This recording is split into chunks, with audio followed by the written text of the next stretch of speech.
Good morning. तर आजची सुरुवात करतोय पनवेलच्या रस्त्याने. सकाळीच गेलो होतो उठून लवकरच मार्केटमध्ये.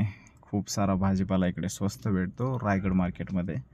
तिकडे गेलो, भरपूर सारा भाजीपाला घेतला. घरी आलो, इकडे वॉल्टरची आज नवीनच खराबत चालू होती. तो उभा राहतोय आणि खुर्चीला सरकवतो इकडे तिकडे आणि बरोबर गाडी चालवल्यासारखाच फिरवतोय, स्टेअरिंग फिरवल्यासारखं.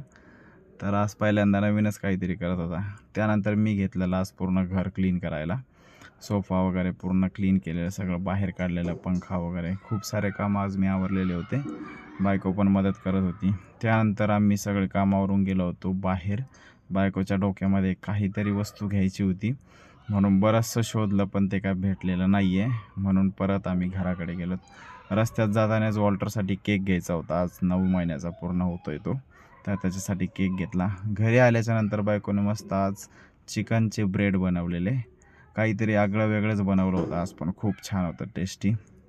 त्यानंतर माझा मोठा भाऊ आलेला आज. वहिनी आणि मोठा भाऊ अचानकच भेट दिलेली त्यांनी. ते थोडा वेळ थांबले आणि परत ते घराकडे जायला निघले होते. छान वाटलं, घरी कोणीतरी आल्यावर मस्त वाटतंय. नंतर गेलो बायकोला हॉस्पिटलला घेऊन. आज ड्रेसिंग करायची होती, ते पण सर्व काम आवरलं. घरी आलो, बायकोने परत मस्त टेस्टी जेवण बनवलेलं जेवण केलं आणि आरामात झोपेलं.